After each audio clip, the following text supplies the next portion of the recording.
Saranam gacchami Dhammam saranam gacchami Sangham saranam gacchami Buddham saranam gacchami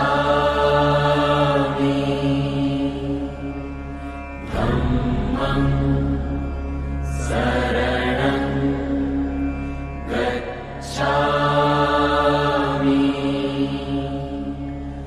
Sangham saranam gacchami Buddham saranam gacchami Dhammam saranam gacchami Sangham saranam gacchami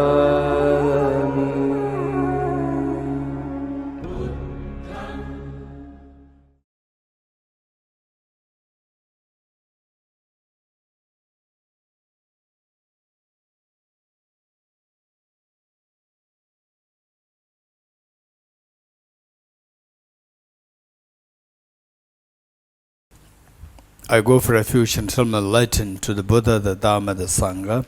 By my accumulations through practice of giving and so forth, may I become a Buddha to benefit all sentient beings. I go for refuge until I'm enlightened to the Buddha, the Dharma, the Sangha. By my accumulations through practice of giving and so forth, may I become a Buddha to benefit all sentient beings. I go for refuge until I'm enlightened to the Buddha, the Dharma, the Sangha. By my accumulations through practice of giving and so forth, may I become a Buddha to benefit all sentient beings. Sangye juda zoge junam lava chanju badu dane yazu sonam ye dola benir sangye dubarejo sangye juda zoge junam la chanju badu dane yazu age jinso jebe sonam ye dola benir sangye dubarejo Sanje joda zoge jonam la chanju bardo dane yapsu che dage jinso kebe sonam dola benjire sanje dubare jo sanje joda zoge jonam la chanju bardo dane yapsu kebe sonam ge dola benjire sanje dubare jo. Okay, next page. Page 6.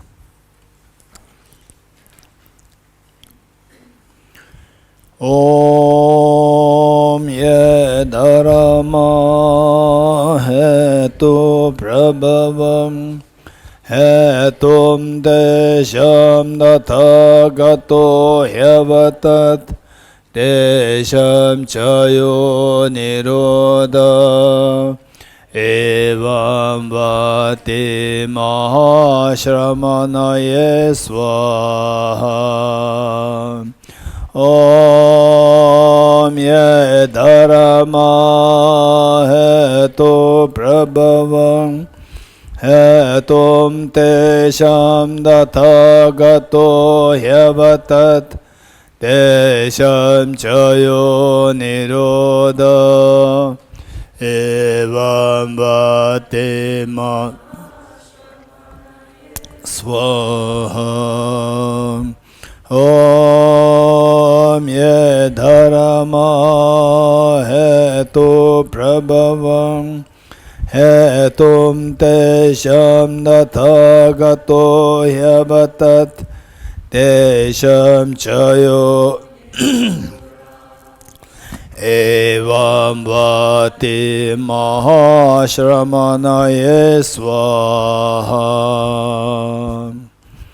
All phenomena arise from causes. The causes are taught by the Tathagata. The cessation of causes as well is taught by the great seer. Okay, today we'll read from page 78. The three principal aspects of the path, or the three principal paths. Page 78.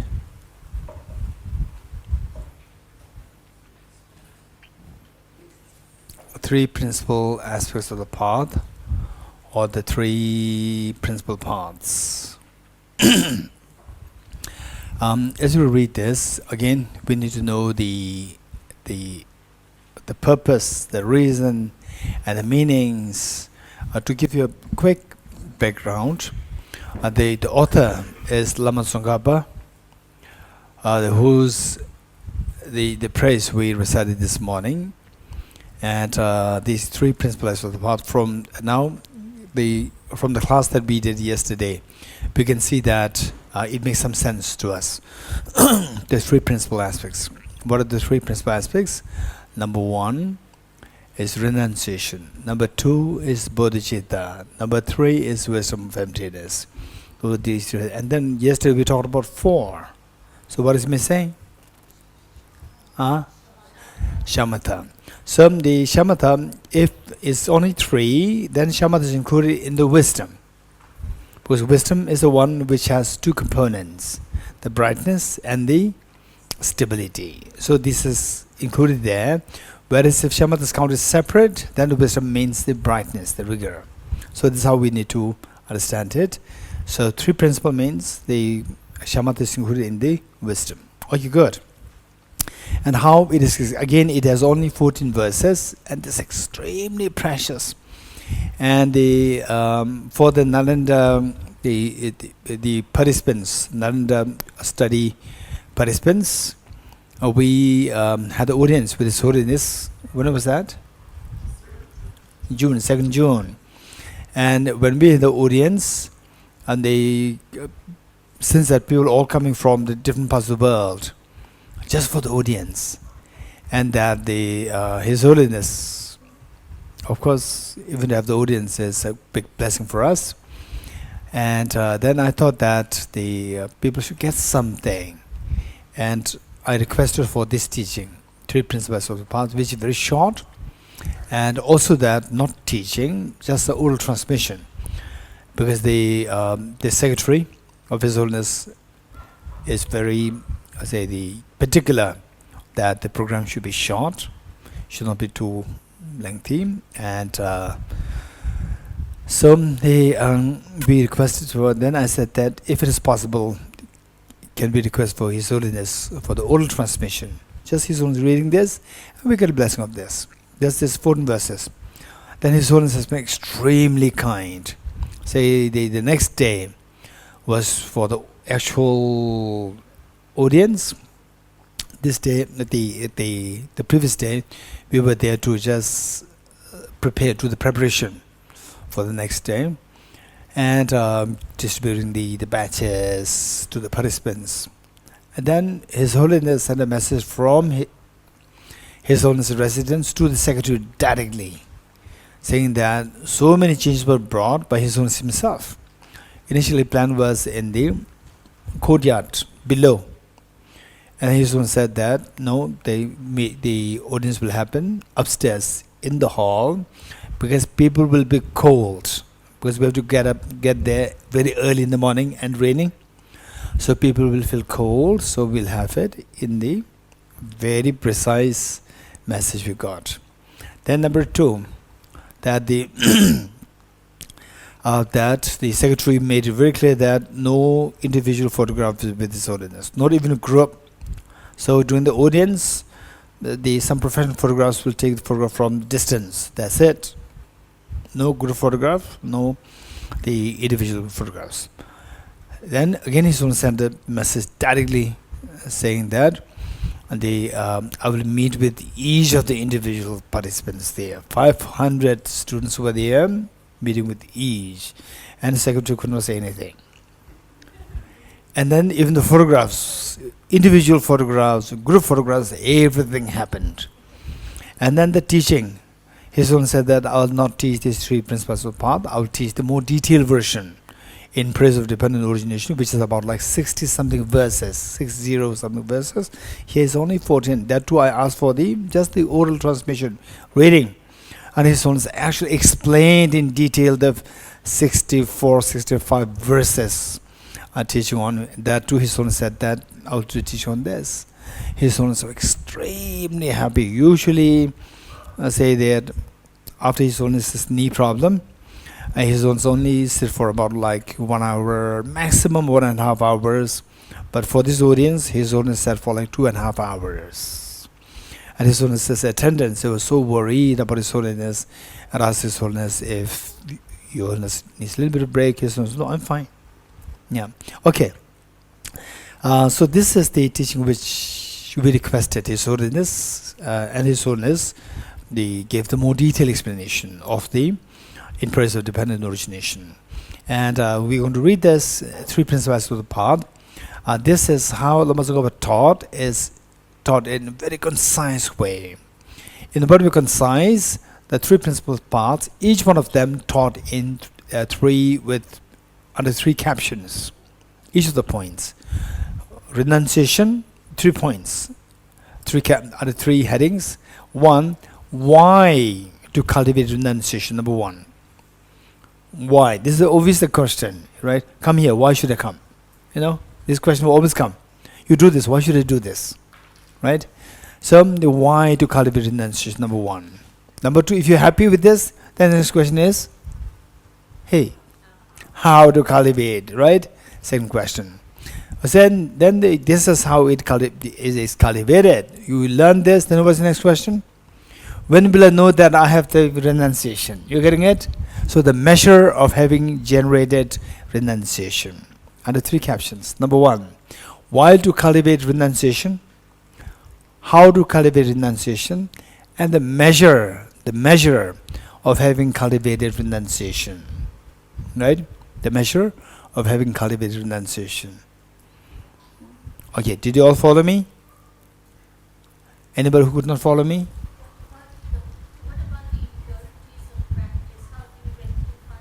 No, all this will come here. Let me repeat it.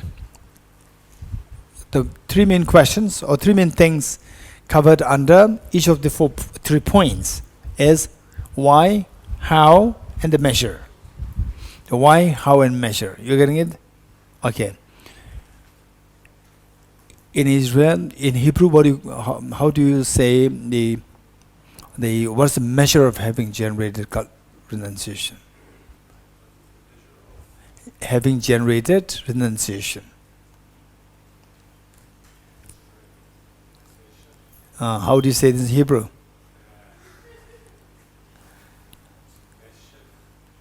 Measure means, how do we know that I've generated renunciation? You want me to translate it? Yes, into Hebrew. Okay. Because next time I'm going to Hebrew. I'm going to Israel. איך יודעים מה מידת הוויתור המשמעותי? Got it? No, not all other. I'm talking about the Israelis. Got it? You're not Israeli. You got it? Got it? Huh? Okay, the Benla? Same? Huh? Okay, then you say this.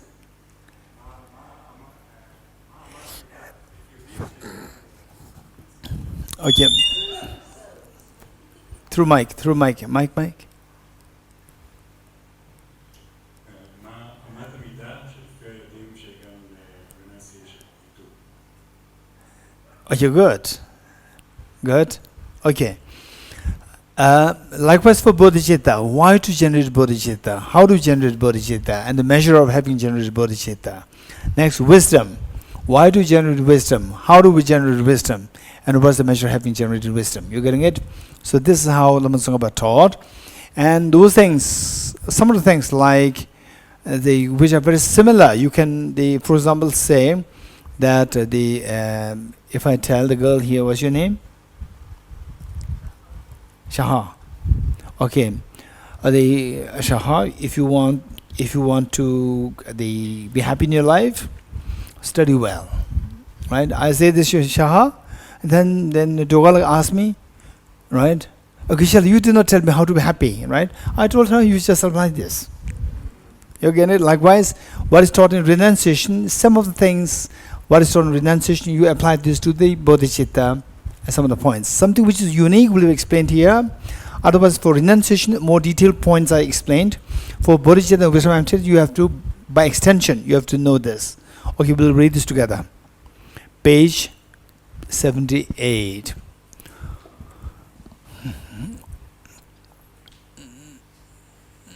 Okay, do you all have the book? You raise your hands who do not have the book with you, either the soft copy or the hard copy.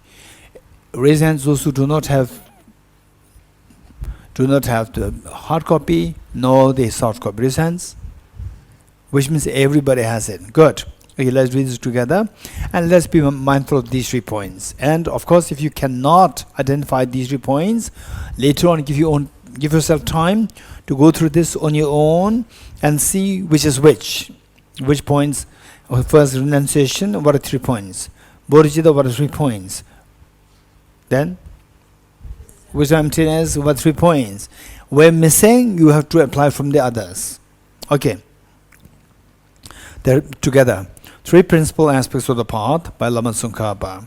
I bow down to the Venerable Lamas as well as I am able. I will explain the essence of all the teachings of the Buddha, the path praised by the conqueror's children, the entrance for those who desire liberation. So here, conqueror's children meaning the Bodhisattvas. Bodhisattvas are referred to as conqueror's children. Listen with a clear mind, you fortunate ones who are not attached to the joys of cyclic existence. Strive to make good use of leisure and opportunity, and direct your minds to the path that pleases the Buddhas. Without pure renunciation, an end to attraction for the pleasure of cyclic existence is unattainable. The craving for existence also binds beings, thus from the outset seek renunciation. Reverse attraction to this life, but reflecting on how leisure and opportunity are difficult to find, and how life is ephemeral and without span. Reverse attraction to future lives, but repeatedly thinking of the infallibility of karma and its effects and the miseries of samsara. Contemplating thus, when for an instant you do not admire the splendors of cyclic existence and remain intent on liberation day and night, renunciation is born in you then. Renunciation, if not tempered by pure-minded bodhicitta, however, will not bring forth the perfect bliss of unsurpassed enlightenment. Therefore, the wise ones generate the excellent mind of bodhicitta, swept up in the current of the 4 powerful rivers, tied by strong bonds of karma so hard to undo, caught in the iron net of self-grasping, completely enveloped by the darkness of ignorance, born and reborn in boundless cyclic existence, ceaselessly tormented by the 3 miseries. Thinking of your mothers in this condition, generate the supreme mind of bodhicitta. Although you train in renunciation mind of bodhicitta, without wisdom that realizes the ultimate reality, you cannot cut the root of cyclic existence. Therefore, strive to understand dependent arising. One who sees the infallible cause and effect of all phenomena in samsara and nirvana, and destroys all focuses of apprehension, has entered the path that which places the Buddhas. Appearances are infallible, dependent arising. Emptiness is the understanding that is free of assertions. As long as these 2 are seen as distinct, you have not yet realized the intent of the Buddhas. When these 2 realizations are concurrent, where the mere sight of the infallible dependent origination concurrently destroys all modes of grasping through definite discernment, or at that time the analysis of profound view is perfected. Furthermore, appearances refute the extreme of existence, emptiness refutes the extreme of non-existence. When you understand that emptiness arises in the form of cause and effect, you are not captivated by the view of extremes. O my child, once you have thus realized the points of the 3 principal paths, seek solitude and cultivate strong determination, and quickly reach that finally aspired goal.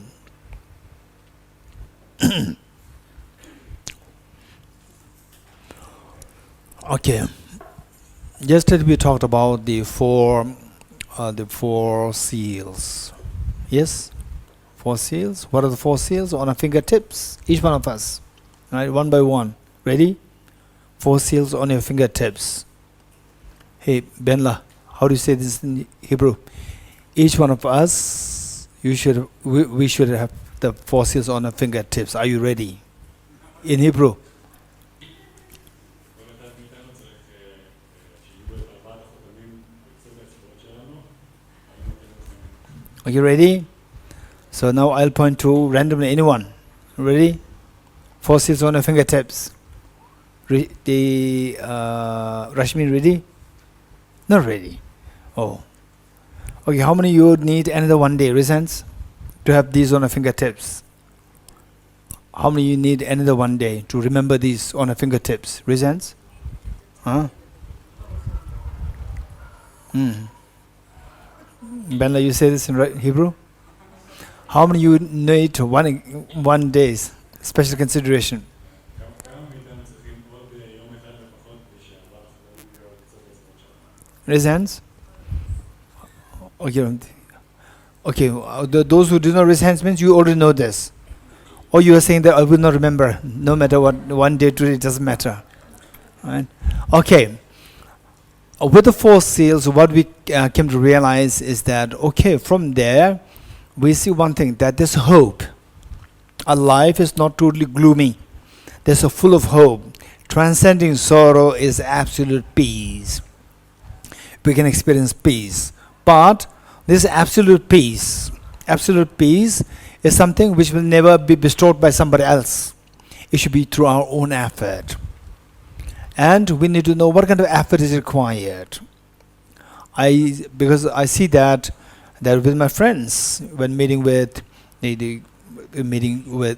the basis of the Nalanda studies, Nalanda master's course, Nalanda diploma course, then we come to meet more people, we interact, and some of them, they are so enthusiastic, really, really very sincerely enthusiastic into Dharma. They see that this is the meaning of life, and they say that, how come that I met with this precious teaching only late in my life?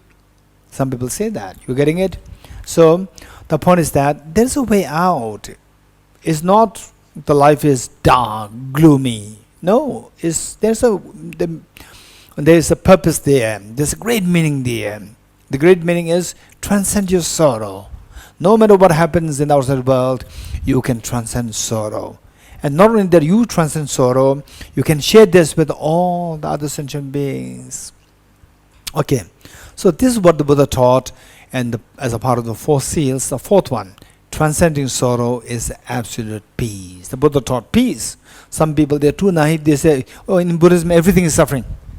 That's not true. This is one's naivety. You're getting it?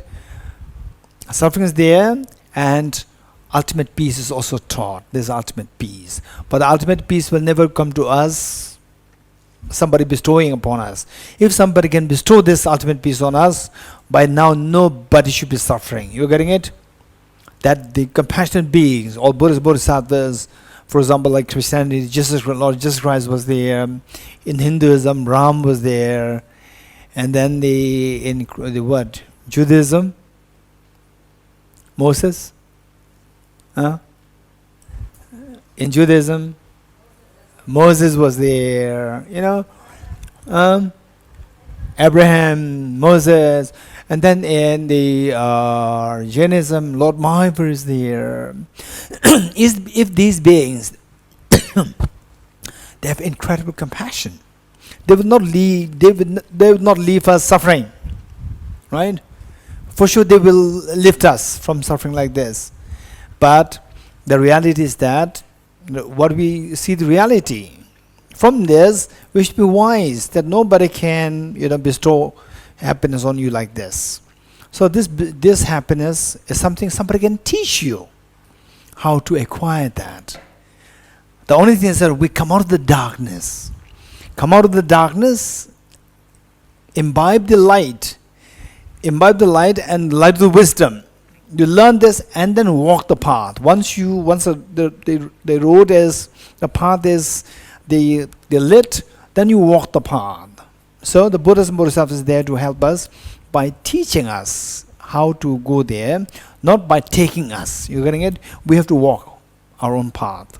Okay. So then so what kind of effort is required? Hey, anyone? What we said is there is a hope. Life is not totally gloomy, dark, right? Say we have bad habits. We are suffering. We are born in, say, in some cases like in a very unfriendly neighborhood. And even in some cases, even the family is broken family and so forth. But this is not you are. No matter what situation you went through, there's a hope. It's not just a blind, what is that? Blind hope. You're getting the real hope, right? Because the treasure is not outside. Treasure of happiness is not outside. Thinking that treasure is outside, when the outside is not good, we see life is hopeless. But we discover that treasure is inside. No matter what situation you go through, broken family, bad habits, bad influence, so forth, the treasure is within us. So you don't really have to, feel demoralized. So what do? Unveil the inner treasure. How to unveil this? Anyone? Hey, how to unveil this inner treasure? Remove the mud, remove the mud, remove the mud. Gold and the mud, remove the mud. How to remove the mud? Hey.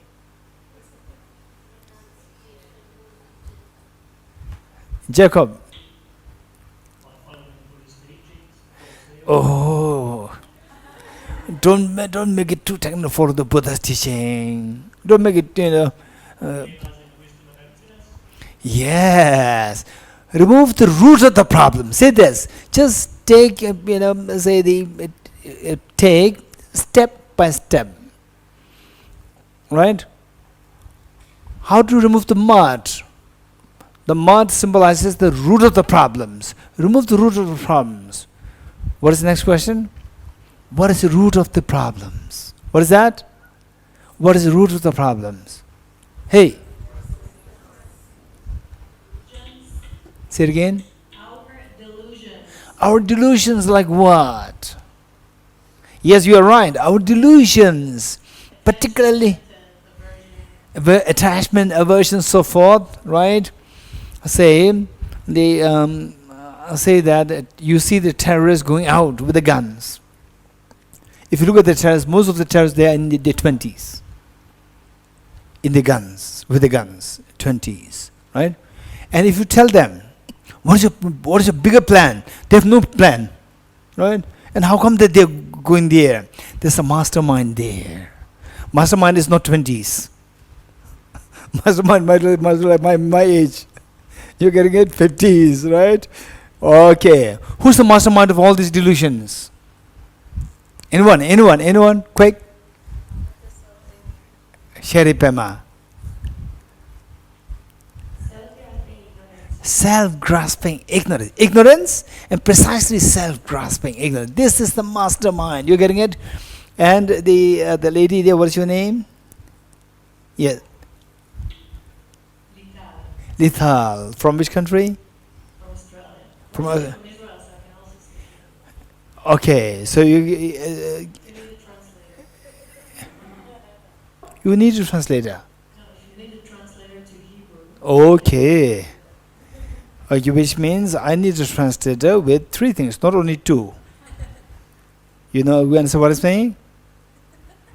No, sorry. Again.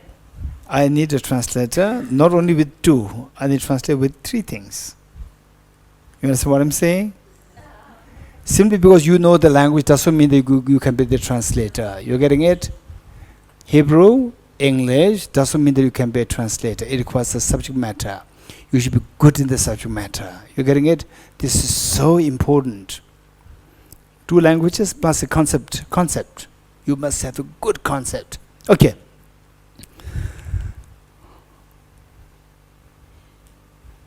So, say delusions. As Lizal said, delusions. What's the mastermind for all the delusions? Ignorance. And more precisely, self-grasping ignorance. Very good. Okay. Now, let's say that if there's a tree, so why you are looking for the mastermind? if there's a tree, poisonous tree, and the wind blows through the leaves, and you have skin rashes, right? And so, oh, because of these leaves. Then some of you may go to remove the leaves one by one. And someone say that, okay, remove the leaves. By the time you remove like 200 leaves, in 2 days' time, another 1,000 new leaves will grow. You getting it? This is not too wise. Although leaves are directly impacting the skin rashes, but this is not wise. Some people say just chop from the top, chop it. For 1 month you are relaxed. And then after that, more branches grow. You getting it? So what will you do? Carolina, cut the root, uproot it, right? Uproot it. So this is why we need to track the mastermind, the root of the miseries, contaminant karmas, then further deeper afflictions, deeper self-grasping ignorance. Okay, next question. What's the next question? What, how? How? What, how? How to remove this, how to uproot this self-grasping ignorance? Anyone? Hey.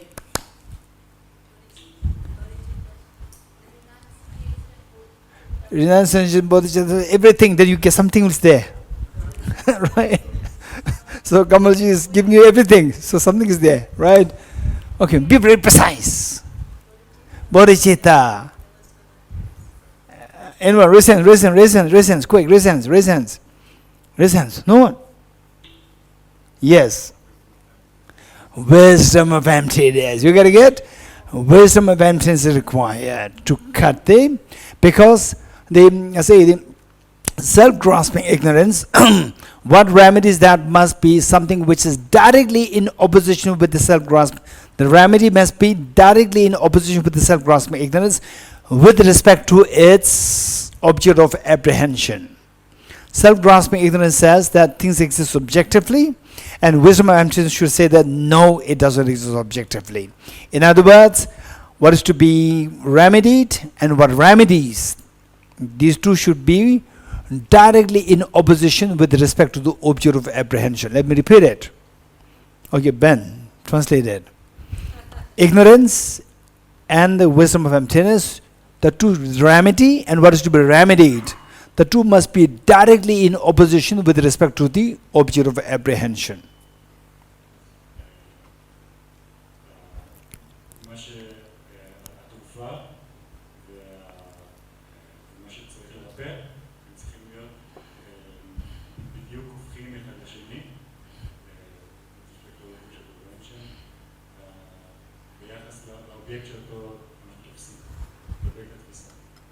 Thank you. Good translation? Wow. Thank you. Okay, Ital? Good translation? Good. Thank you, Ben. Now, what is your next question? Hey, right? So, whenever we say something, you should come up with the next question. Don't bring unrelated questions. What's the next question? Hey.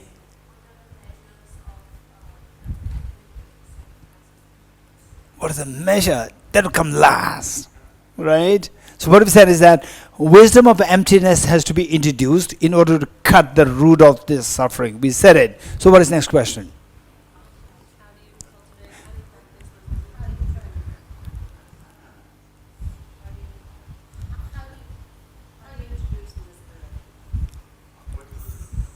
Okay, what is the wisdom of emptiness? What is emptiness? You're going to make it very short. What is emptiness? Right? What is emptiness? This question. Okay. We should learn how to ask the correct question with the economy of words. Let me repeat it. We should learn the skill to ask the questions with the economy of words. With the least use of words, the questions are put across very clear. What is emptiness? You're getting it? If you know what is emptiness, you know what is emptiness, that is the wisdom of emptiness. You're getting it? Okay. So because you get the wisdom to understand what emptiness is, so you have to ask, what is emptiness? Okay. Emptiness in a loose sense. In a loose sense, emptiness doesn't mean nothing exists. You getting it? Some people, they get wrong impression. They have wrong impression that in Buddhism nothing exists, because in Buddhism emptiness, this Buddhist concept. This is totally wrong, totally misinformed. What is empty? For example, say, okay, anyone who would tell me what is who? Anyone? Do you know anyone who knows what is the meaning of who? Raise your hands. You don't know. Sheribu, you know the meaning of who? What's who? Very good. So who is not, it doesn't mean, oh, he doesn't know who, right? Who are you? This is not the meaning. I'm saying WHO, who? World Health Organization. You're getting it? I'm not asking who are you, right? I'm asking what is WHO. What is WHO? World Health Organization. So who is a short form of World Health Organization. Likewise, emptiness doesn't mean nothingness. Emptiness is a short form of emptiness of objective existence. You getting it? So in future, anybody tells you that in Buddhism everything is empty, nothing is there, this is total naivety, misinformation. Emptiness doesn't mean nothingness. Emptiness is a short form of emptiness of objective existence or emptiness of independent existence. You getting it? Good. Now your question is what? What is emptiness? What is emptiness? How do you know that emptiness holds true? Emptiness is true. This is your question, right? What is emptiness? To know emptiness well, we should begin with two questions. Never ever forget the two questions. In future, if you ever meet with somebody who tells you that in Buddhism emptiness means nothingness, nothing exists in Buddhism, you remember these two questions.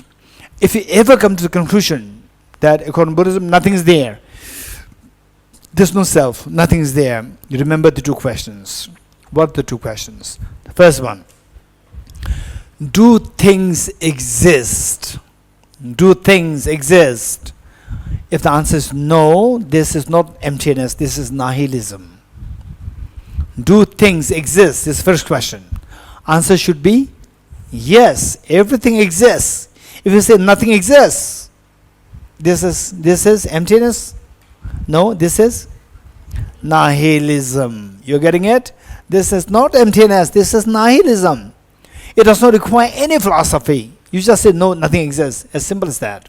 This is nihilism. Only if you are able to say that yes, everything exists, then the second question comes. Do things exist objectively? Answer is no. You're getting it? If you say yes, things exist objectively, you fall into absolutism. There are two extremes. Extreme of nihilism and extreme of absolutism. If you say, do things exist? If you say no, the first one, do things exist? If you say no, this is nihilism. Second question, how do things exist? Do things exist objectively? If you say yes, you fall into absolutism. You're getting it? These are two extremes. Avoid the two extremes. You avoid the two extremes, so what happens? Hey, avoiding the two extremes, what happens? You follow the middle way. You're getting it? Okay. So emptiness is not nihilism. Emptiness is not absolutism. Emptiness is the middle way. You're getting it? Okay. So to know emptiness, these two questions are so important. In future, if ever somebody were to tell you that in Buddhism nothing exists, there's no good bad, nothing exists, this is naivety, is nihilism. And if somebody says that, oh, everything exists objectively, this is absolutism. Okay. So before we go plunge into the concept of emptiness, first First question, do things exist? What's the answer? Yes, so that you are freed from the extreme of nihilism. What's the second question? Do things exist objectively or do things exist independently? What's the answer? No. Then you are saved from you're protected from the extreme of absolutism. Being protected from the two extremes is known as following the middle way. Okay, this is how we begin. Now with this, we see that the meditation emptiness. Emptiness is not nothingness. Emptiness is dependent origination.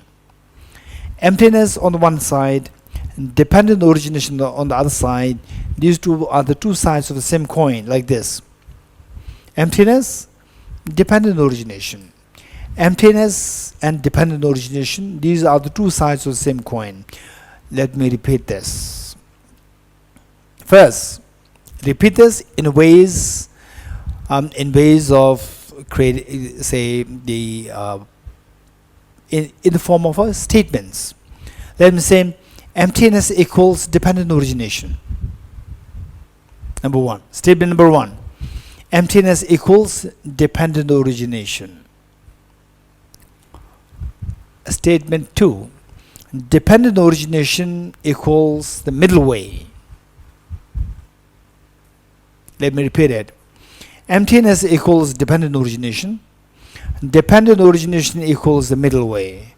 Therefore, emptiness equals middle way. You're good. A equals B, B equals C, therefore A equals C. Yes, over there. Very good. What do you mean by dependent origin? Say you're from Israel? Good. What is dependent origination? I'm lucky.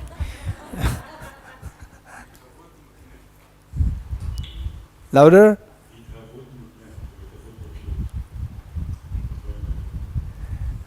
Okay, she smiles, which means that she got it. Okay, thank you. Okay, good. So what we said is that the first statement, dependent origination, what? Emptiness equals dependent origination, and dependent origination equals the middle way. Therefore, emptiness equals the middle way. You getting it? Okay. What's your question? Hey, always ready with the next question. What's the question?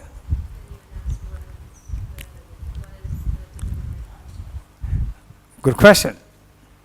Okay, maybe this is one good question. Another question would be that how do you know that emptiness equals dependent origination? Right? How do you know that emptiness equals dependent origination? Okay, so let's first do this, and then the Carolina, your question, keep it with you. Ask me later. Good. What's your question? What is your question? Yes. Very good. Don't forget it. Okay. For the time being, we are doing what? Which question? How do we know emptiness equals middle way? No. How do we know emptiness equals dependent origination? Very good. Okay. For this, we need to know 5 points. Number one, emptiness. Number one, emptiness. Okay, the Ben, translate. To understand how emptiness equals dependent origination, we need to know 5 points.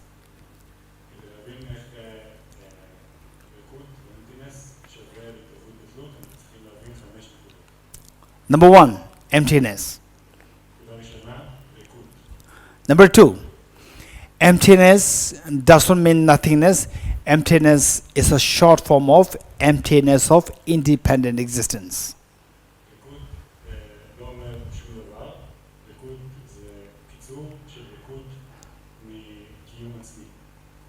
So, number three, emptiness of independent existence means, number three, nothing exists independently. Number three.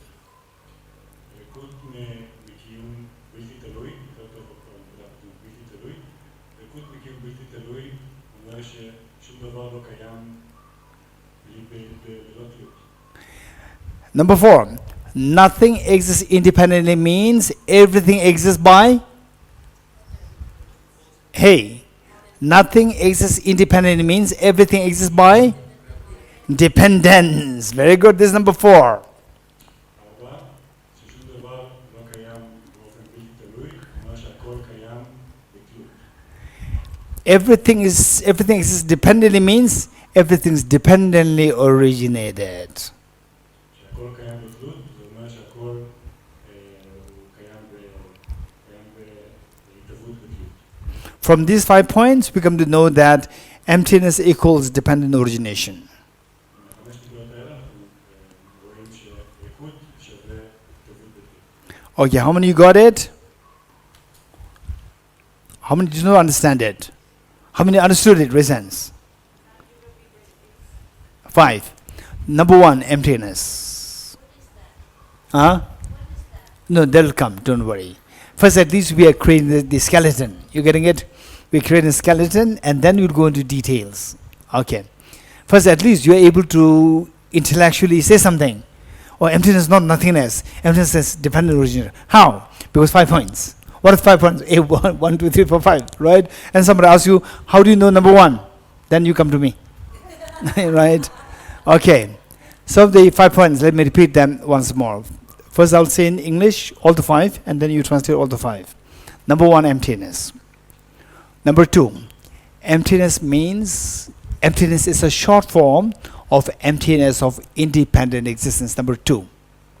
Number 3, emptiness of independent existence means, number 3, nothing exists independently. Number 3. Number 4, nothing exists independently means everything exists by dependence. Number 4. Number 5, everything exists by dependence means everything is dependently originated. Okay, Hebrew.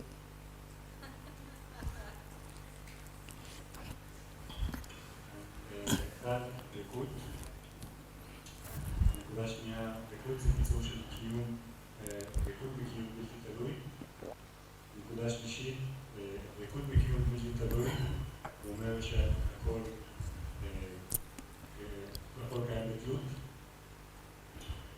הכל קיים בתלות, הוא אומר שהכל קיים כהתהוות בתלות.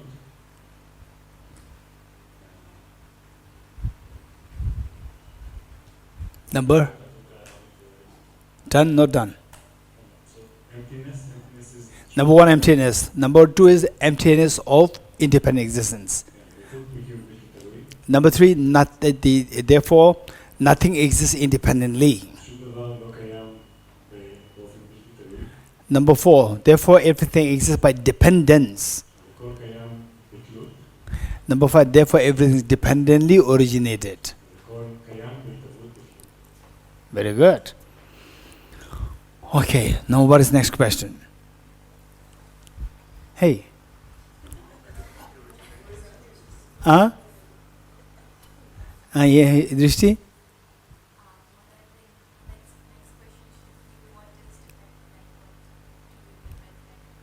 Okay, same question. What is dependent origination? This goes into detail, right? Second part is what we said A equals B. That's done. B equals C. What's the question? Jacob? How do we know dependent origination equals the middle way? Very good. Yeah, we're creating the skeleton. Just move to skeleton. Once skeleton is done, then we can go into details. How do we know that dependent origination equals the middle way? Right? What we said is emptiness equals the middle way, number 1. Then what is it? Emptiness equals dependent origination, number 1. Dependent origin equals the middle way, number 2. Therefore, emptiness equals the middle way. This is what we've said. So the second question is, how do we know that dependent origination equals the middle way? Okay, for this, what is the question? Eh? What's the question?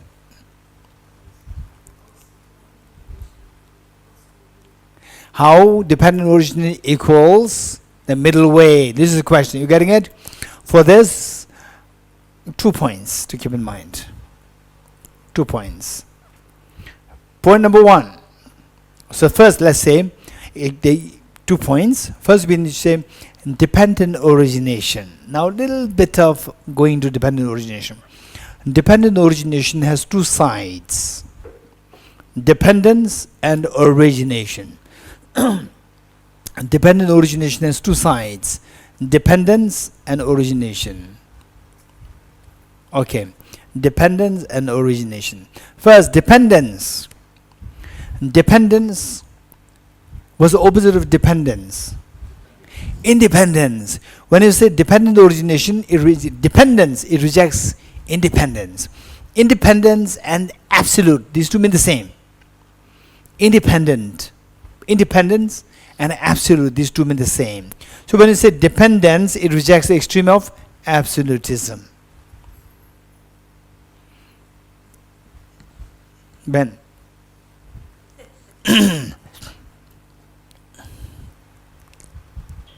בהתערבות בתלות יש, איך התערבות בתלות שעובד דרך האמצע? אז בהתערבות בתלות יש 2 צדדים, אחד ההתערבות והשני תלות. תלות זה אומר שזה ההפך של בלתי תלוי. בלתי תלוי שעובר מוחלט. אז התלות שולל את הקצה של המוחלטות. Okay, so dependent origination, the first one, dependence, it rejects the extreme of absolutism. Second one, origination.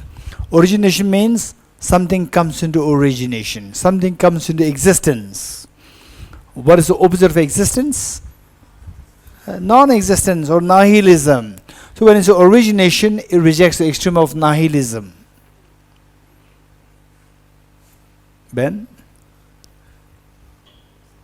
התערבות זה אומר שמשהו מתערב, ואם משהו מתערב, זה אומר שהוא לא בלתי קיים, משהו בלתי קיים זה ניהיליזם, זה התערבות שעובר את הקצה של הניהיליזם. Okay, so dependent origination. By dependence, it rejects the extreme of absolutism, and origination, it rejects the extreme of nihilism. Now, bringing them together, the 2 extremes are rejected. Rejecting the 2 extremes is following the middle way. This is how dependent origination means the middle way. Okay, Ben? בהתערבות בתלות שמנו גם אנחנו לא נופלים גם לקצה של המוחלטות, האבסולוט, וגם לא נופלים לקצה של הניהיליזם או אי-קיום. בגלל שאנחנו לא נופלים לקצה של או הקיום המוחלט או אי-קיום, אז אנחנו הולכים לדרך האמצע. Okay, so from this, what we have learned is that emptiness means dependent origination. Dependent origination means the middle way. Therefore, emptiness means the middle way. Emptiness is not nothingness. It is not nihilism. It is a middle way. Okay. Now the next question is, what do you understand by dependent origination? Right? What is understand by dependent origination? Dependent origination, we need to understand it.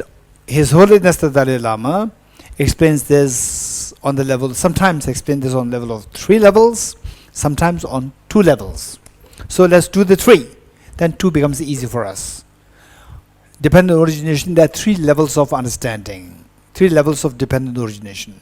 Number 1, dependent origination of the results, dependence on the causes. Number 1. Dependent origination of the results, dependence on the causes. התערבות בתלות יש 3 רמות. הרמה הראשונה זה התערבות בתלות של התוצאה שתלויה בסיבה. Then number 2, dependent origination of the whole's dependence on the parts. Whole meaning complete. The whole, W-H-O-L-E, whole's dependence on the parts. This is number 2. הנקודה השנייה זה התערבות בתלות של השלם שתלוי בחלקיו. Number 3, dependent origination of dependence on mere mental designation. Let me repeat it.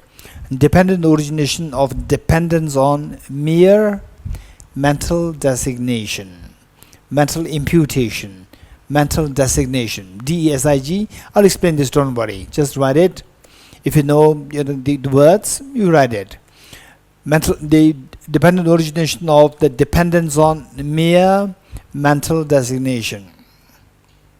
תלות של תלות בהשלכה מנטלית בלבד. Okay, so we have to know each one of them. First we have to know each one of them, and then later on I will explain to you. I say within Buddhism there are 4 broad Buddhist philosophical schools.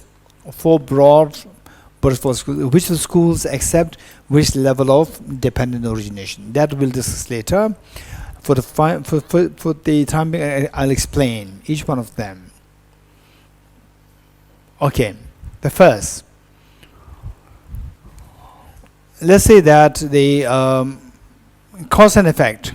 For example, the morning we recited Ye Dharma Hetu Prabhava. All phenomena arise from causes.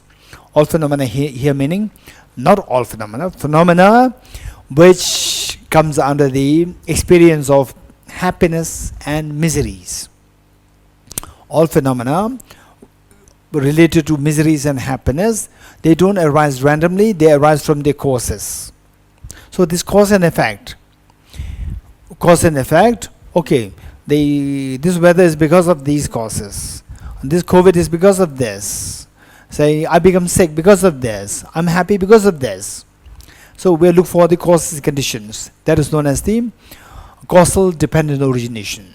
Causal dependent origination, or dependent origination of the results depends on causes. For example, say this flower, you plant a seed and the flower grows. Flower is the result. It comes into origination by dependence on the seed as a cause. Causal dependent origination. This is, I say, what most of us understand it pretty easily. But say people go for the shortcuts, which means that they really don't know the causal dependent origination, right? Shortcuts, meaning that, say that they look for happiness outside. They look for the happiness outside, and then when they don't get it, then they go into aggression. Aggression, these are all looking for the shortcuts. And then finally you suffer. You suffer. Okay.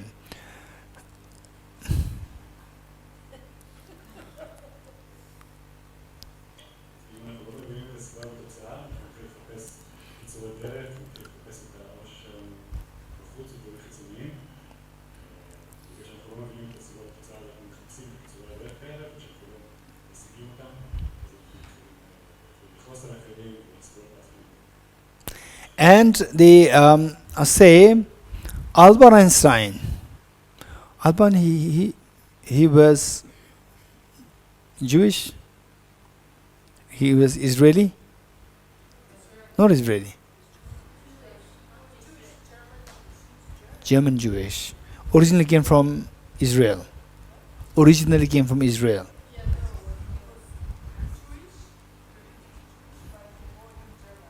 Root of Jewish is root. 2000 years came from Israel. Okay.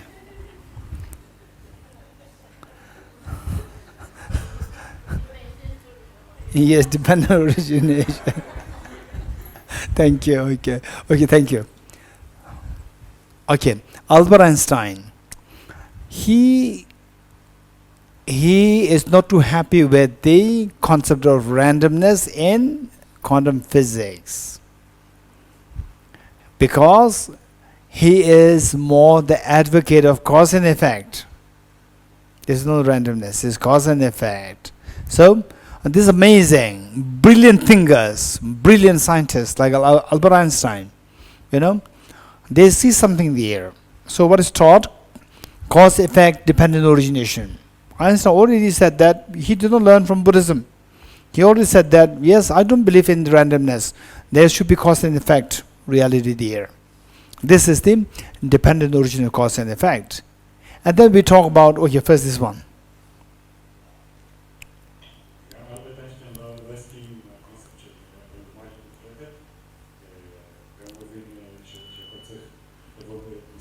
תוצאה, והוא אמר בעצמו שדברים לא יכולים להיות מינימליים, צריך להיות איזושהי סביבה. Okay.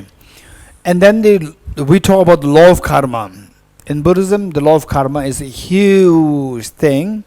Law of karma. It all falls under the dependent origination of the results, dependence on causes. The first level of dependent origination, law of karma. גם חוק הקרמה, הוא גם כן נופל תחת החוק של סיבה ותוצאה. כל הקרמה היא מופיעה בתלות בסיבה ותוצאה. So with this cause and effect, don't blame anybody. You're getting, don't blame anybody. So if something goes wrong with you, don't blame Buddha, don't blame God. Right? It is your own negative karma which you did before, which is the cause. Now the result that you are suffering is because of that. אם קורה לנו משהו רע בחיים שלנו, אנחנו לא צריכים להאשים את אלוהים או להאשים מישהו אחר, זה תוצאה של הפעולות שלנו, שהם היו הסיבה לסבל שאנחנו חווים עכשיו. It's purely cause and effect. So the law of karma, whole universe is operating on the basis of the first level of dependent origination. Whole universe. כל היקום פועל לפי החוק הזה של סיבה ותוצאה. Say for example, say the COVID-19, it originated from the Wuhan, China, but then we suffer. We suffer. It's not that they are to be blamed. Yes, of course, they should have taken care of. But if we don't have the karma, we do not have the karma to suffer, the COVID will not be affected by the COVID. But we all affected, which means that we have done something wrong in the past. No doubt. אפילו הקורונה שהתחילה בווהאן בסין והגיעה אלינו, גם היא לא יכולה להאשים את הגורמים החיצוניים, סין, ווהאן בזה, כמובן שברור שהם צריכים גם לטפל בזה בעצמם, ואם אנחנו סובלים מזה, זו תוצאה של הקרמה שלנו שאנחנו עשינו לה, זה הסיבה. Okay. It's very strange. During the peak of COVID, I was in Delhi. I would say, in fact, like all 3 years of COVID, I was in Delhi. And Delhi was, in fact, in the world, is one of the peak center, epicenter of COVID.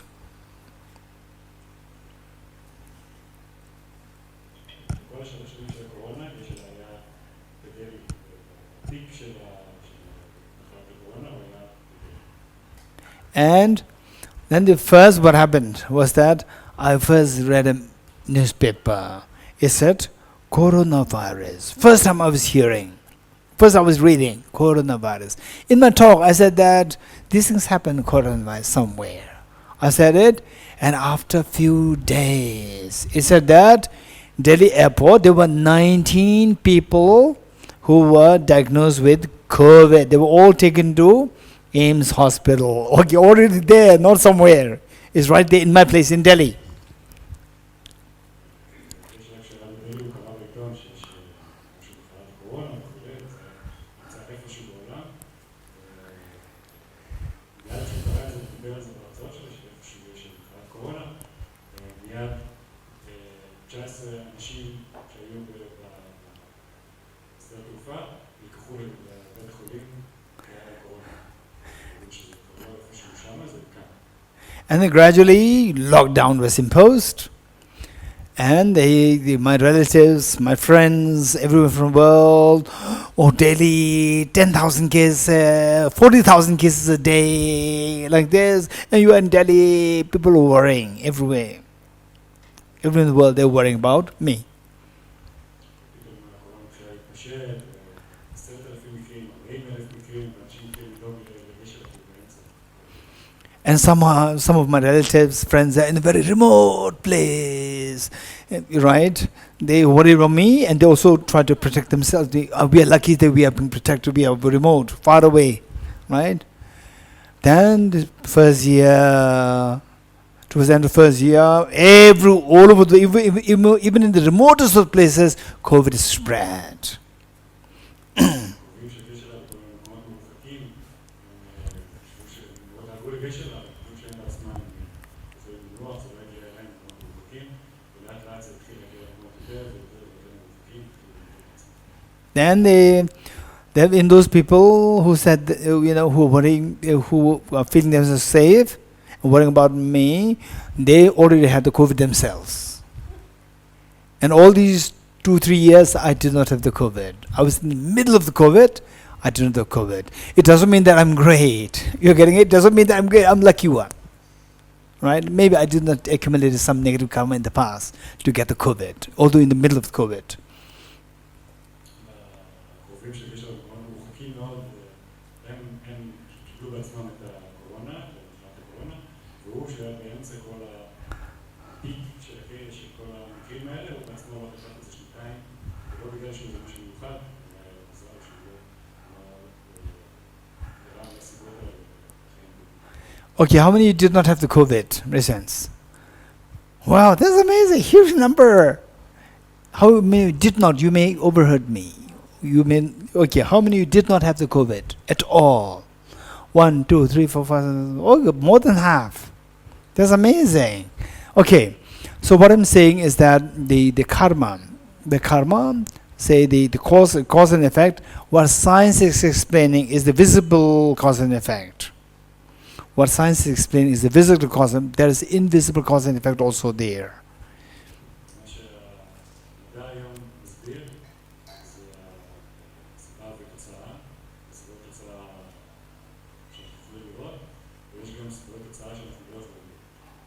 Invisible cause and effect doesn't mean that you have to have a blind faith in somewhere. No. This is something which we did. And then how do we know that? How do we know that? Is that if you know how the mind works, study the mind more, how the mind works, gradually then you will see the subtler operations of the karma.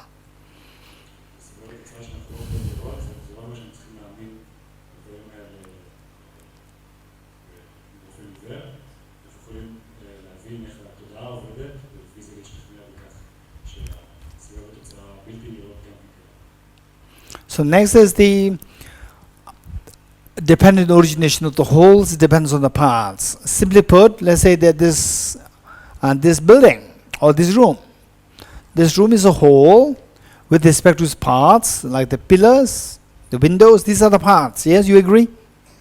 These are the parts, and this the room in which we are having the classroom. This is the whole. And the windows, the walls, the pillars, the ceiling, floor, doors, these are all the parts. So this room came into existence by dependence on these parts. Yes?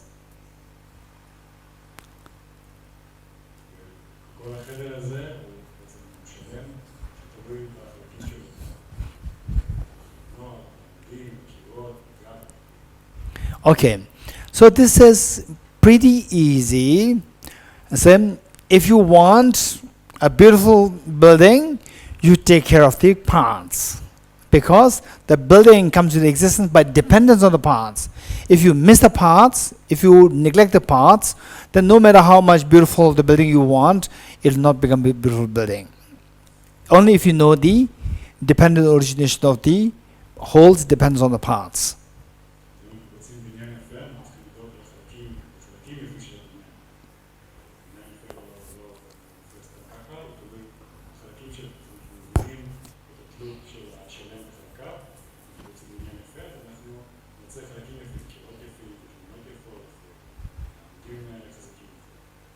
So for example, say if you as a person, if you want to be in a community where people respect you, right? What you have is you are the whole, you have the body and the mind. You have to take care of both, body and mind both. You're getting it? These two are the parts. Only by taking care of the two parts, then you as a whole will be healthy, will be good, and people will be there to respect you.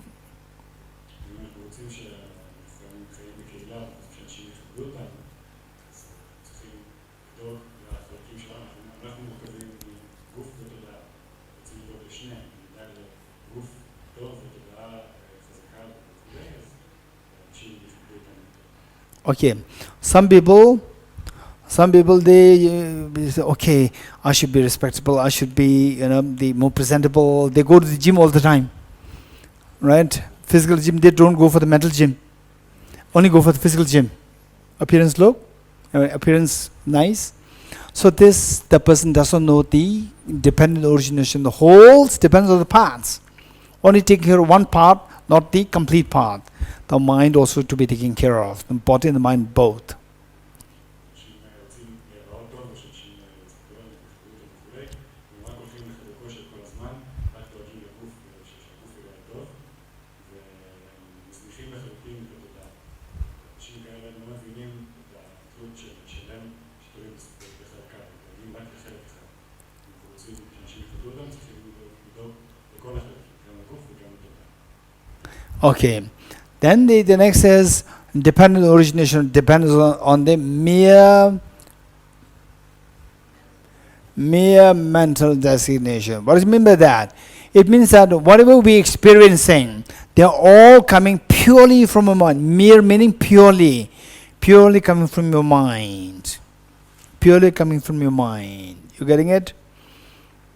Purely coming. Everything is coming purely from your mind. Mental designation or mental imputation. Okay, say it again. Full sentence. That everything that we experience should necessarily come into being by dependence on the basis of purely projection, imputation by a mind. Still?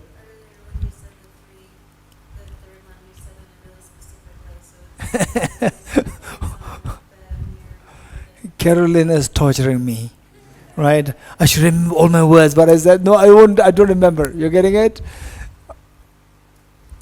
Okay, I'm joking. So don't worry, right? You want to help?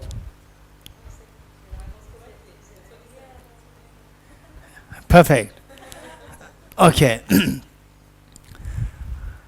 For this, like a dream.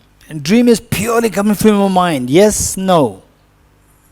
In the dream, you see things as purely coming from the object. Right? In the dream, you see things as purely coming from the object, but when you wake up, you come to realize that all in the dream, they came from your mind. Purely from your mind. How many of you agree with me, sense? Good. Just as a dream is purely coming from your mind, projected by your mind, everything else is purely coming from your mind. בחלום, כל הדברים קיימים בתודעה שלנו, קיימים מתוך התודעה שלנו, בתיאורים אנחנו מבינים שבאמת היו בתודעה שלנו, ובאותו אופן כל האובייקטים מגיעים מתוך התודעה שלנו. Okay. What's your next question? What is the next question? How?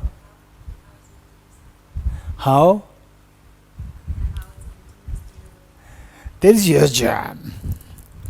I said A equals B, B equals C. Your job is to say, therefore A equals C. Right? Don't give me all the job. Right? Do some yourself. Right? Do you agree with him or not? I said A equals B, B equals C. Therefore, you have to say that. Therefore, oh, I see. Now, Geshe, you rest. We will tell the third one. Therefore, A equals C. You getting it? Good. Okay. Now, what is your question? No question. Sherry Bema?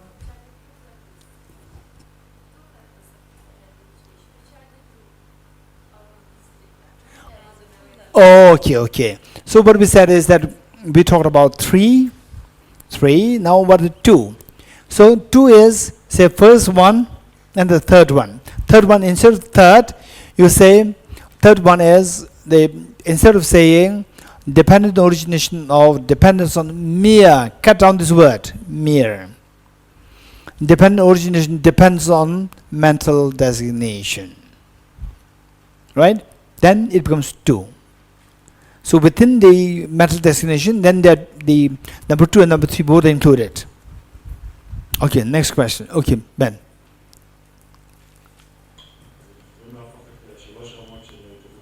בשתי רמות, אם נוריד מהנקודה השלישית את המילה מלבד, כלי בהשלכה מנטלית בלבד, אם נהפוך את זה לכלי בהשלכה מנטלית, אז נקודה מספר 2 ונקודה מספר 3 אפשר לחבר אותם ביחד. Okay, what is the next question? Yes. Okay, here.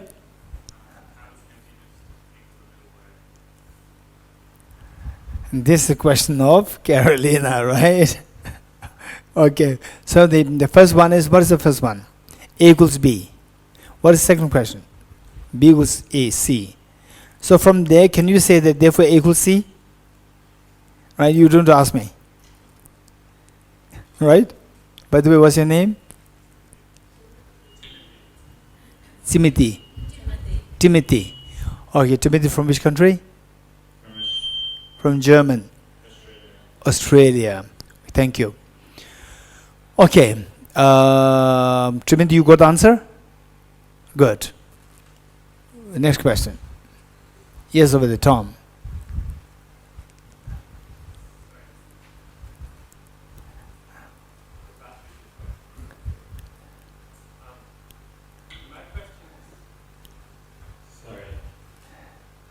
Can I just return to the dream analogy for a second? Yes, yes, yes. So I'm coming from a background in Western philosophy. Yes. I'm very interested in the difference between the Madhyamaka view and something like idealism in Western philosophy. Because I don't think they're the same, but when you say that all phenomena, even in the waking state, depend on the mind, that sounds very much like idealism. But if you talk about the dream for a moment, you can say, yes, it's true that all the phenomena that you experience in a dream depend on the mind, but it's also mediated by factors which are not mind. Say, if you have a fever, you've eaten some blue cheese before you go to bed, then maybe you're more likely to have a nightmare, because your body is very hot. And so, it's sure you can say the mind produces the nightmare, but that the reason the mind produces the nightmare is due to non-mental factors, conventionally speaking. So that's, you could say by analogy that maybe in one sense, yes, everything you experience is dependent on the mind, but then that's still, according to the analogy, leaves room for there to be non-mental influences. Okay, Tom, okay, Tom, your question is so good. In fact, you brought a few points, very important points. Number one is that some people think that Nagarjuna's philosophy is more idealism. You're getting it? This is not. But you brought this up. I'm very glad. Don't forget it. Number one. And you also brought very important point that even what the contents of dream, they're not really the 100% like imagination, right? Your physiological constituencies, they affect the dream, contents of dream, right? For example, what you eat. For example, sometimes before I go to sleep, I ate a very salty food, right? During my young days, totally naive, not knowing, salty food means you will become very thirsty. And then you go to bed, you feel so extremely, while you're in the bed, you fall asleep, then the thirst is manifested physiologically. And that's reflected in the dream. That I'm looking for water all the time, right? So I'm looking for the water and seeing the water, this purely mental creation. But that is why this dream is coming, because I was feeling thirsty. This physical reality, right? So it's not that purely coming from your mind, it's being affected by some physiological reactions within the body. Number two important point, you raise it. Okay, let's not forget it. Tom, don't forget it. Both the points. And they are very important. The first one is how Nagarjuna's philosophy, the emptiness of way learning, it looks like idealism is not idealism, number one. And how not? This is a question. Number two is that in Madhyamaka philosophy, meaning that emptiness that we are studying, in that is everything purely the mental designation, or there's something which other factors also affect the contents of what you are mentally creating, right? These are the two very important questions. Tom, let's not forget it. Right? You remind us of that. For the time being, we are creating this skeleton. A skeleton of, so therefore I'm asking what is the next question. Next question that I'm waiting for from you is how can we understand the dependent origination of dependence on mere mental destiny? Can we understand this? You getting it? So from there we go into the emptiness. Once you go there, you get some idea. Then to fine tune these, then the Tom, your question, right? For example, like this is not purely coming from your mind. Something else is affecting it. All these will come to fine tune your emptiness, the studies and reflection. You getting it? Okay. So what is the question? How do we know the third level of dependent origination? You getting it? Third level. First level is pretty easy. Only thing is that we need to expand it to other things. And where you go for shortcut, there's no shortcut. It should be all dependent on the cause and effect. Right? Okay. Then the whole and parts is also relatively easy. Now third one, how everything is coming from your mind. This is complicated. How do we know that?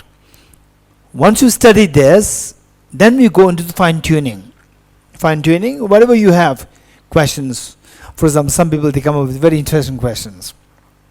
One question which I like to share with you is that if everything is like a dream, that your mind is creating it. For example, say, then a tiger comes. A tiger comes. You meet a tiger, right? Oh, it's my mental creation, right? You're not scared. Why are you scared? If it is your mental creation, for example, okay, each one of us mentally create a tiger next to you, wild tiger. Imagine that. Oh, how many are scared now? How many are planning to run away now? No one. Why not? Because you know that this is your mental creation. You getting it?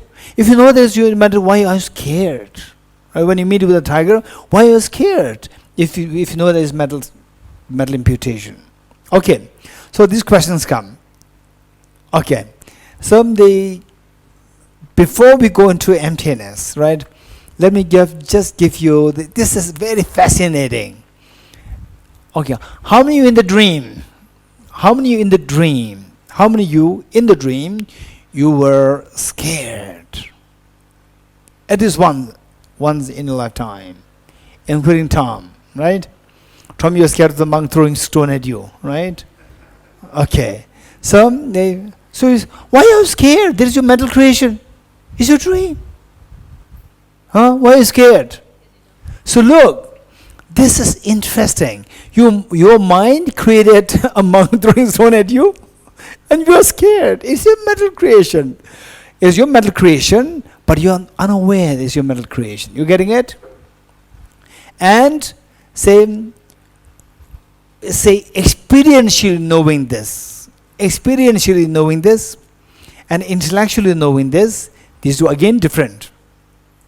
And then seeing things as purely imagination, and seeing things as mental projection, these are again different, right? So what Tom is saying is like, say, some people think that Madhyamika philosophy is like idealism, means like imagination. It's not imagination. There's stark contrast between imagination. So therefore, the one thing I'm not too sure about all, but many of the so-called philosophers,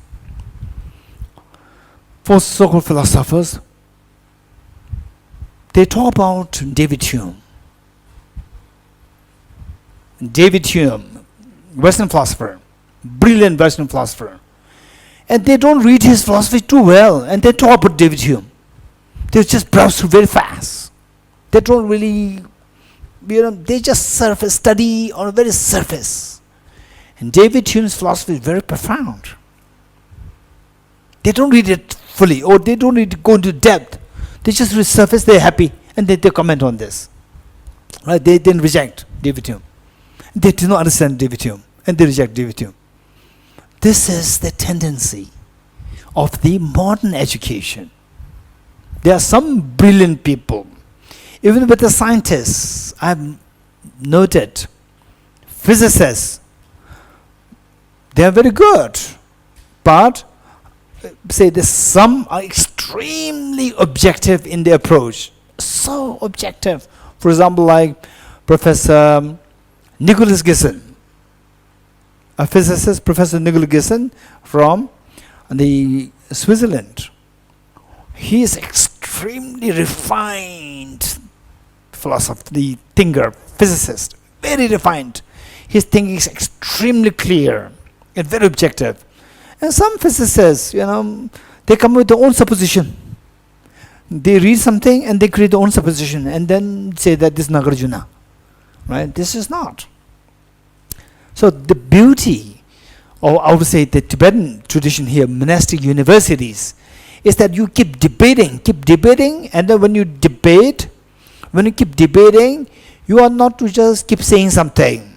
You should be in the proper rules, regulations of the exchange, rules, regulations. When the economy works, then the clarity comes. And then from there, the scholars, they know who is bright, who is not bright, easily. Who has good comprehension of the philosophy, who doesn't have good comprehension of the philosophy. You can easily see that. There are many nuances to the tease apart. Okay, so interesting. Once I was attending the Mindful Life conference. There was when I was might be 21 or 22. I got the opportunity to be with them for the Mindful Life conference at His Holiness's the palace with the scientists. And the lady scientist, I think psychologist, she said something very interesting, right? This is amazing. So she shared like the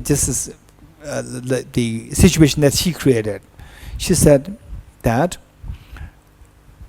a person dreamt of a ghost entering into the bedroom through the window, a ghost coming into you. And the person inside was so scared, right? So scared. Yes, of course, very scared. And the ghost tells, "You have created me, what should I do now?" Right? Yes, it's created. Ghost is created by your own mind. Right? This is amazing. She is so creative. This psychologist, very creative, that you have created me now. What should I do now? You're getting it? The ghost is saying this. Okay. This is exactly what is happening around. So the point is that, number one, that the mental designation, all coming from a mind, or in other words, subjectivity. Subjectivity has various levels. And then various levels. So it's not just subjective, all mental imputation, idealism, finish. No, not simple as that. There are many layers of subjectivity. You're getting it? And I don't know in 1 week whether I can cover all these, but keep in mind that there are many layers of subjectivity. The first thing is, let's say the various levels of subjectivity grows to the subtlest Aranigarjunas. From Aranigarjunas, this understanding of subjective, from there the next level is nihilism. Next level. Aranigarjuna's philosophy, this is just at the right point. And then you cross it, just a tiny inch. 1 inch, just you cross it, or millimeter, you cross it, you go into nihilism. So nihilism and idealism and Aranigarjuna philosophy, these two are not same. You're getting it? That's a stark contrast there. But to see the difference between the two requires incredible intelligence. If you don't have this intelligence, you cannot figure out what is Aranigarjuna philosophy and what is idealism. And if you just read a book once and then make the conclusion, you are doomed to equate Aranigarjuna's philosophy with idealism. You're getting it? So therefore, these are things that we have to study. And if you are really interested in this, the flyers are there behind you. Right? The flyers there, the brochures are there. Nalanda studies. We studies for a year, for 5 years. And there's 1 year study also, 5 year study there. Both brochures should be there. And we'll study this in detail. One thing I noticed is that people who usually study Western philosophy, it's like they just read it, mark something, and then they make their own draw conclusions. This is not how you appreciate philosophy. Particularly the real philosophers. I read the David Hume, and his philosophy is so good. I may not agree with many of his points, but he is a real original thinker. That's amazing. For example, like the John Locke, they are really, and Descartes, Kant, they are really brilliant philosophers. So it's not just read it and then conclude. This is not a good idea. Okay, so our question is, how can we understand the third level of dependent origination? You're getting it? Okay, for this,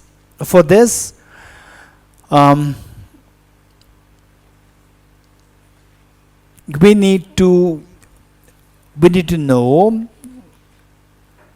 Okay, I think for this we need to have a basic idea.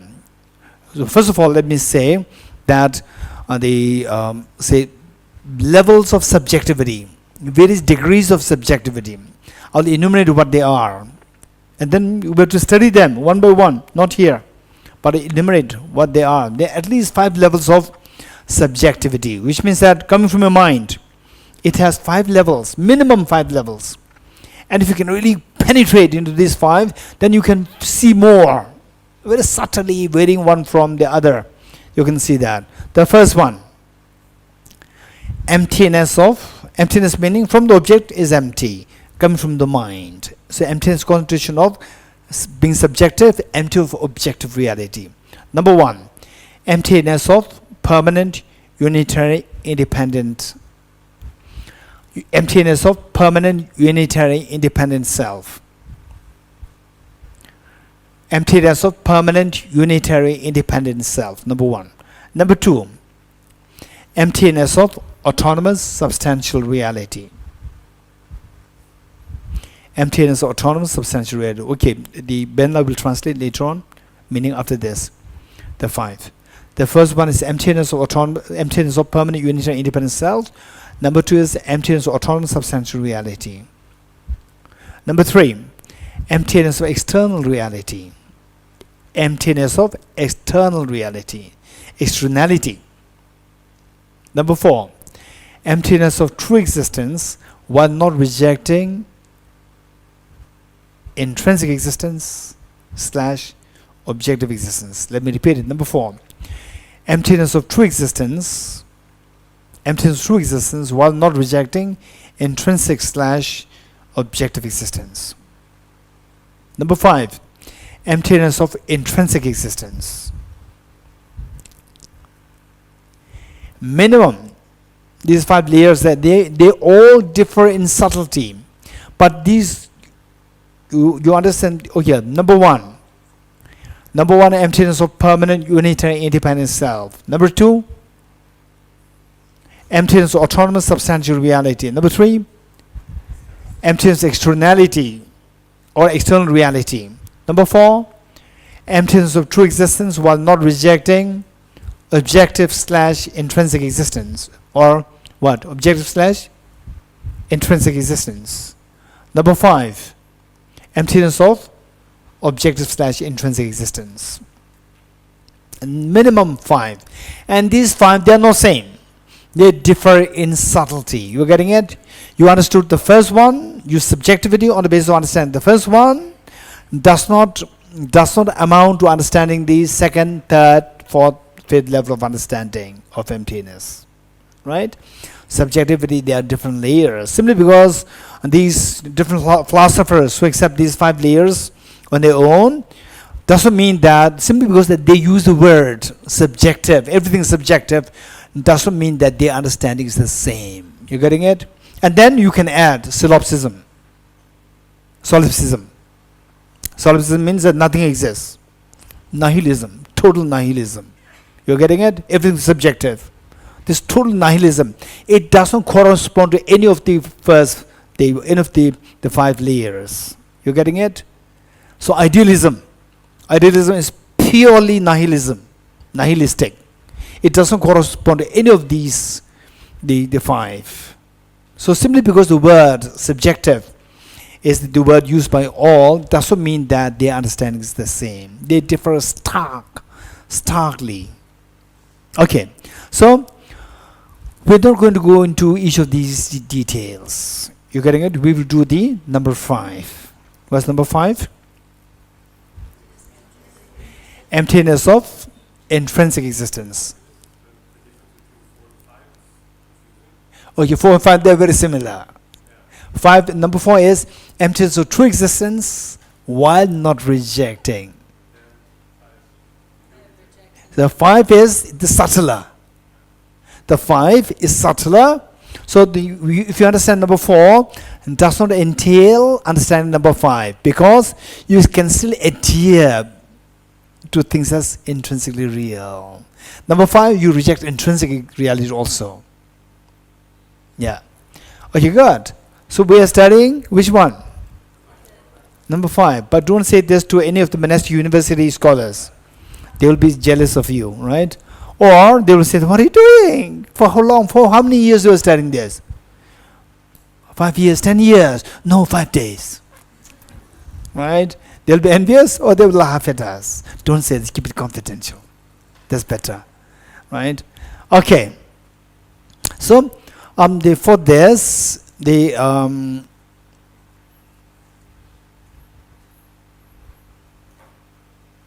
let me be very direct. Right? First, say that to understand this, we need many examples to know that, okay, things can exist. Okay, by the way, the 5 levels. Benla.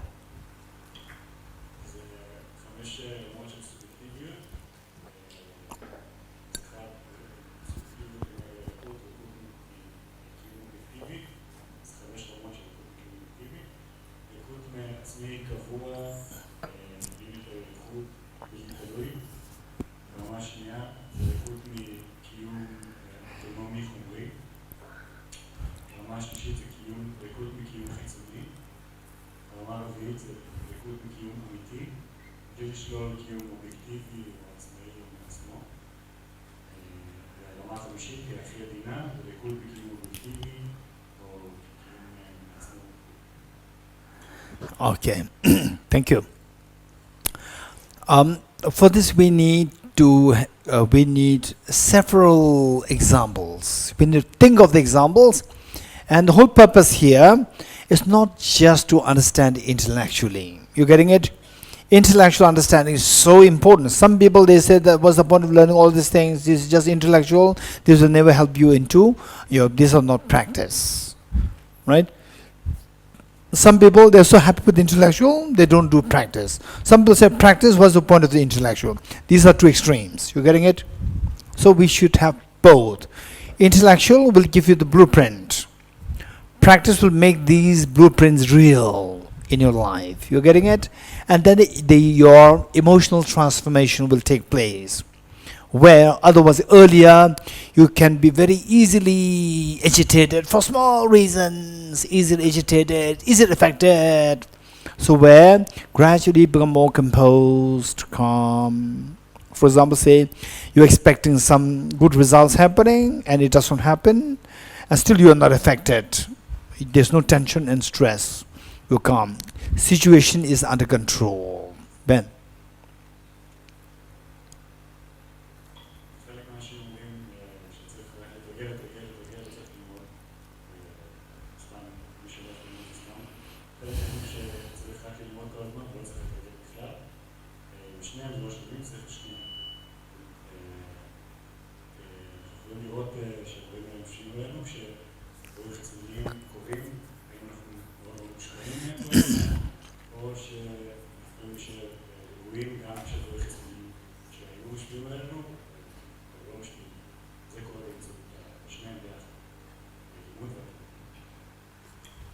Okay. So this is the benefit. And gradually, when your understanding of emptiness becomes so good, not only just intellectual, if you just get it intellectually without, they say, the translate it into experiential, then you can become very learned. you have a lot of things to say, but you emotionally you remain the same, childish, go into indulgence, everything remains the same. You're getting it? It's the same. But then what's the point of studying intellectually? What's the point of that? Yes, there's a great benefit. Some people, what they do is that they gather all the ingredients to cook food, right? They buy the utensils, they buy the stove, utensils, oil, potato, rice, and they never cook, right? When the food is required, right, there's no food. Gas is gas, right? Stove is stove, but the what ingredients, they don't come together on its own, right? So you have no food. And some people, they have no ingredients. And they said that, oh, cook food, no ingredients, just looking for the ingredients is not helpful. You have to cook food. There's no ingredients to cook food. Who don't study and say practice, practice, practice. This is like, without ingredients, they encourage you to cook food. Some people, they get the ingredients, no, not cooking food, right? Same indulgence, right? And then you suffer. So, but which is better? With ingredients, without cooking food, versus no ingredients, no cooking food. Which is better? With ingredients is much better. One time when there's acute hunger there, right? Hunger there, I have to do something. But I don't know how to cook. It doesn't matter. You have to cook something. I remember my mother, put some potato there into water, rice in the water, you put everything there, and that's right? Something comes out, you eat it, right? And then you become interested in cooking. And you ask others how to cook. And then, because you have the ingredients already there. If you don't have the ingredients, what do you do? Right? And with the COVID, you don't have the ingredients gathered, and you cannot go to buying ingredients also. Right? Sometimes demonetization, your money doesn't work. No ingredients. Okay. So to have ingredients is very important. Once you have the ingredients, I would highly say you, me, all of us, once we have the ingredients, at least spend some time to practice. Don't go too much into indulgence unnecessarily. You and me, not only you, me also. Right? We should be very careful. Finally, it is for your own good, not for dharma, not for anybody else, for yourself. For myself. Once you get the ingredients, try to cook, right? Unnecessarily, for no reason, just going to indulgence is just wasting yourself and building a very bad habit. And come out of bad habit is very difficult. You're getting it? So therefore, these are the things that we need to remember. Okay. Having said this, the examples are very important. These examples will give you confidence that, okay, the mental projection, things can exist. Do things exist? Was the answer.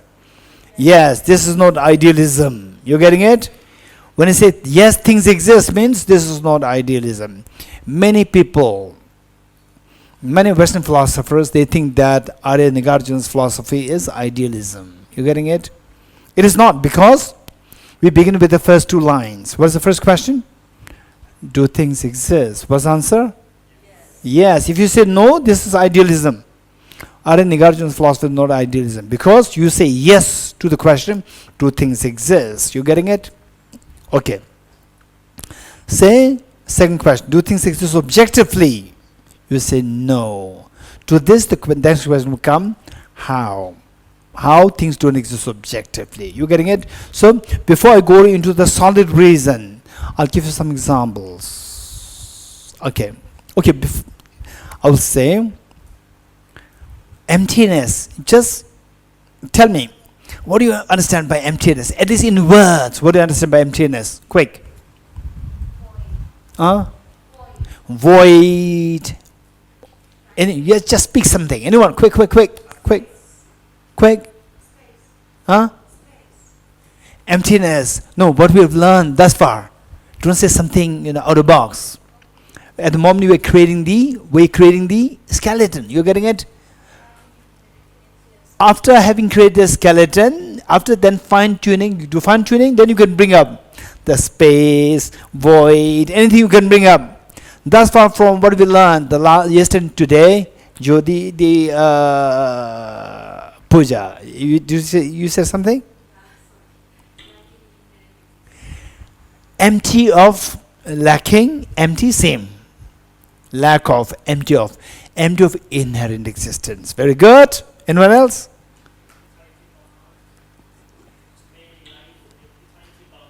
Imputed by my mind, as opposed to? As opposed to truly existent. Very good. Very good. Dogala? Empty of objective existence. Very good. Empty of independent existence. Very good. Okay. So when people give these different thoughts, don't say that maybe they are correct or not correct. There's no point wasting my time listening to them. Don't do that. Listen to them. Will they agree? Not agree. If you say, I disagree. If I disagree with what that person said, you have to know what makes you disagree. You are thinking. Your intelligence is being activated. If you agree, oh, this is good idea. Which means, again, you have no idea. You're getting it? Your intelligence is constantly being activated. This is so important. Okay. So what we said is emptiness is from what we learned from here. It is like, objectively, there's nothing there. In loose sense, things are coming from a mind. In a loose sense, things are coming from a mind. You're getting it? What examples do we have? With examples, things will become clearer for us. And then gradually you fine-tune it. For example, like, how many of you have actually been a part, or yourself being a craft, let's say the practice, sculpture, making the statue. Okay, 1, 2, 3. Okay, would you mind sharing your experience? How is that done? Making a statue, wood. First you have a solid wood, then you focus on the eyes, very without the other shape. Focus on the eyes, or you just give a rough shape. First yourself is a rough shape. Wonderful. Listen. These are all practical answers. First you give a rough shape. Don't go into the details. You getting it? First give a rough shape. And then make the shape better. Then finally go into the details. You getting it? How many agree? Okay, the Jane, you agree? Good. And anybody else who has the experience? Raise hands. Experience them? Only 2. 3. You agree? Good. Okay. So this is how we work. You getting it? First we try to understand very rough idea of what is emptiness. For these examples will help us. Okay, let's think of some examples. You getting it? Whatever you said before, it may not resonate in your deep thinking, but this is what you intellectually learn. You getting it? It doesn't matter. What you intellectually learn, that's very helpful. Keep them there. Now let's see with examples, simple examples. Okay, how many of you, or let's say that, okay, first let's say, how many of you have played prank? Huh? Okay. Ben, what is prank in Hebrew?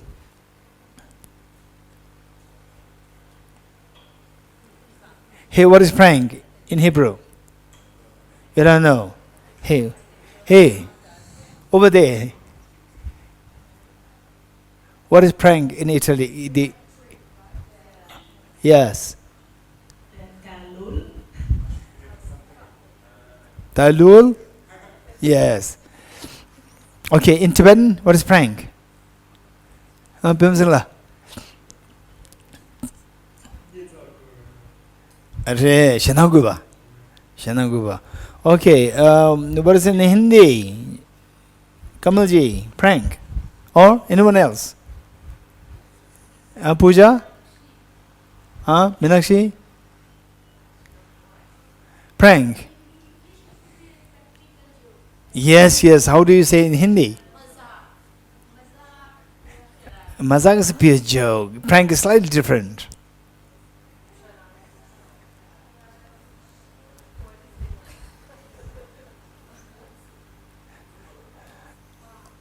Okay.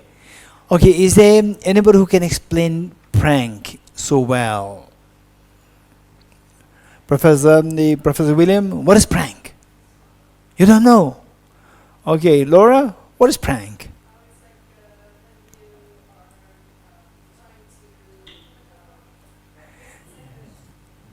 It's like a practical joke on someone when you're trying to make someone believe something maybe that's not true. And particularly to scare something? Or make them look like a fool.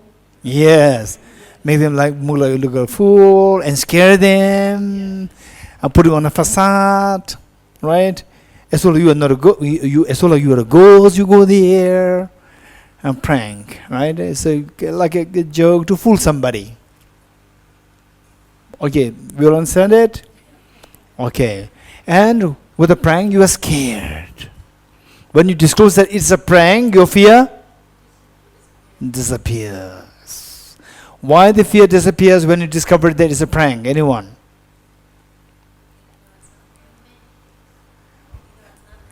You know that it's not real. You're getting it? Not real. Not independently real. Right? If it's not real, then what it is? What is it? Say this. If it's not real, how many agree with Carolina that a prank is, when you discover it's a prank, your fear dissolves, your unhappiness dissolves, unease dissolves, knowing that it is not real. Not real, real as opposed to illusory, deceptive, delusional, right? You agree? Good. Delusional, is it more objective or subjective? Subjective. You're getting it? So now you are getting, with this example, you said, oh, there's subjective there. Prank is the element of subjectivity. It's not from subjectivity as opposed to objective. You're getting it? Okay. Subjective as opposed to objective. This is one thing that a pair we learn now. Number two, let's say that this you do drive. Do you drive? No. Jogala, do you drive? No. Okay, let's say Pembasila, do you drive? You drive scooty. Okay. Say, where should you drive? Right lane or left lane? Left lane. What's the problem if you ride on the right lane?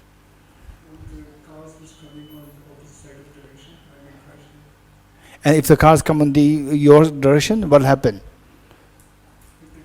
No, you are on the left lane. Somebody the opposite direction comes straight to you, then you will be crashed. So in both cases there's a problem. So why you drive on the left? Anyone? Hey,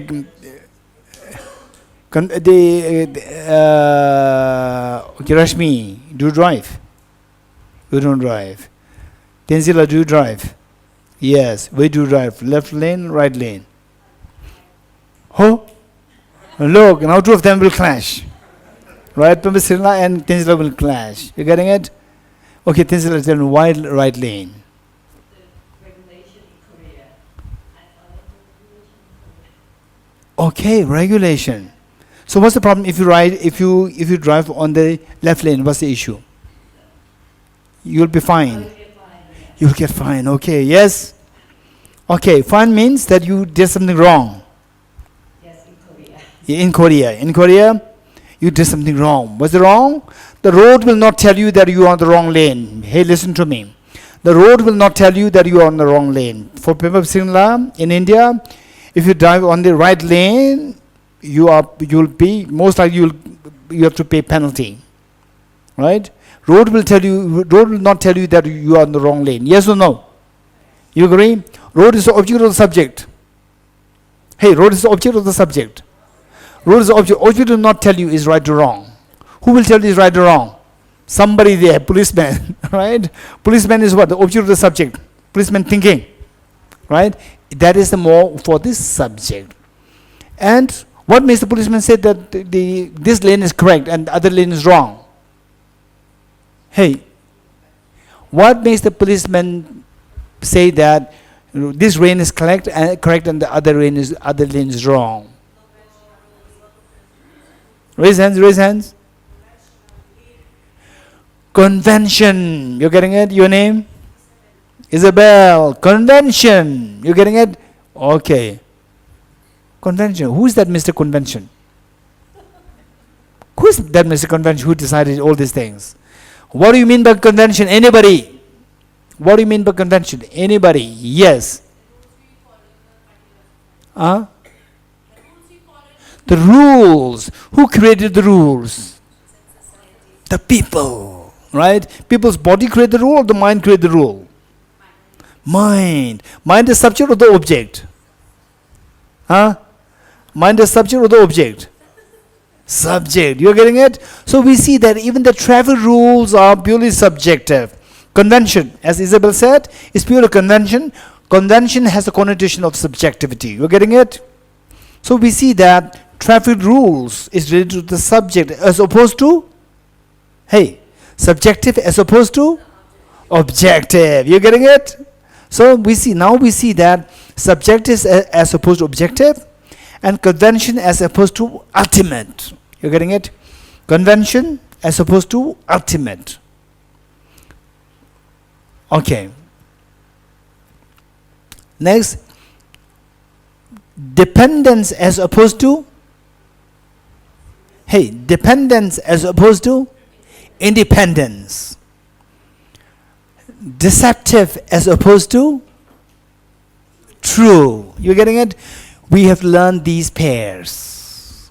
Subjective as opposed to objective. Convention as opposed to ultimate. Dependence as opposed to independence. Deceptive as opposed to true. You getting it? Learn these four pairs. You getting it? Okay, good. Next. You want to know what the four are? First, subjective as opposed to objective.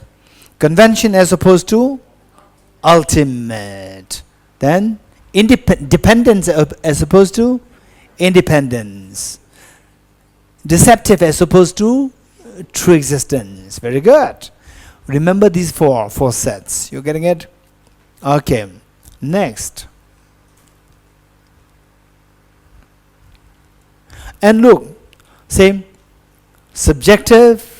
So what are the synonyms? From these four pairs we will see two sets of synonyms. Subjective, convention, dependence, deceptive. They are synonymous. They are synonyms. And then the four opposite synonyms are objective, ultimate, independence, true existence. They all are synonymous. You're getting it? This is amazing. This is wonderful. Okay. Now, the next is that how many of you have seen mirage in your life? Okay, before the mirage, let's go to how many have seen rainbow in your life? Rainbows. Okay. How many of you have never seen rainbow in your lives? No one.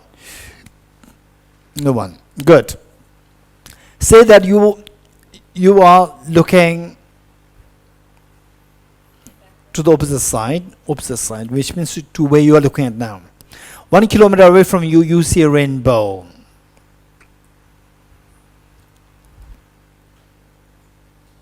Okay, the lady there, what's your name? Meenakshi ji, you tell me. Okay, say, Meenakshi, you are there, and you are seeing rainbow. All of us, we are seeing rainbow. And a little child, age 3, is with you. And the little child, age 3, tells Meenakshi ji, please take me there. Right? Okay. Meenakshi, would you take her there? The child is seeing the rainbow, right? And child says, please take me there. Would you take her there? I don't think I'll be able to make her or him understand that it's not there. Okay, my question is this. Not my, this. I do not ask you whether you can convince him or not. This is not my question, right? My question is, will you take her there? No. Okay. If you take her there, you are also a small child. Right? Luckily, Meenakshi is not taking her there, which means you are not a small child. Okay. Tell me why you are not taking the child there and why the child wants to go there. Why? Tell me. Quick, quick, quick. Somebody, it's already time up. Raise hands, raise hands, raise hands. Raise hands, raise hands, raise hands, raise hands, raise hands. I want to see new hands up there, gentlemen there. Your name again? Subhash ji. Subhash. Huh? Okay, yes.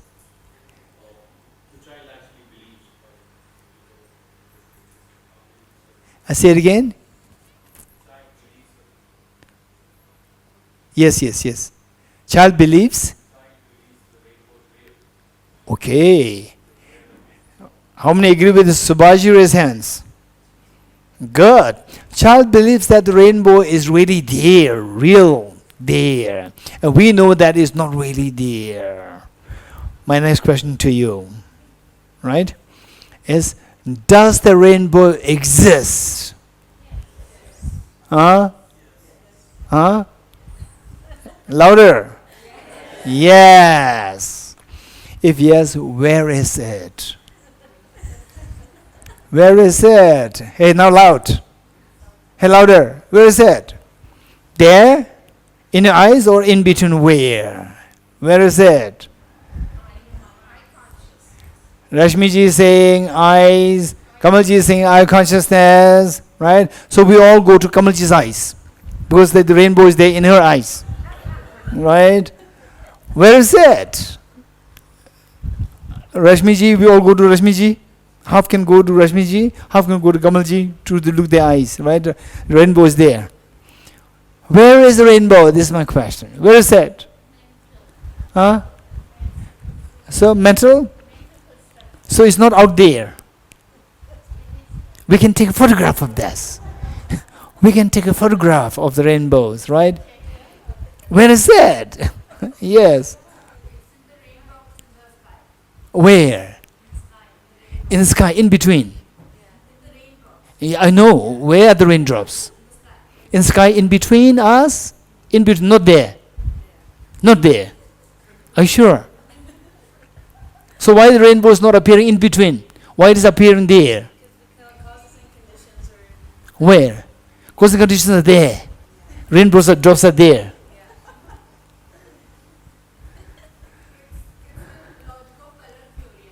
Huh? This is what I'm saying. So where is it? No, I'm not asking how the rainbow is formed. This is not my question. My question is, does the rainbow exist? You all said yes. Where is it? Next question. Don't explain me how it is formed. Right? It's formed because of the vapors serving as a prism. I don't want explanation. You said it exists. Where is it? This is my question. Okay, we'll stop here. Deyata Om Gati Gati Paragati Parasam Gati Bodhisvatyata Om Gati Gati Paragati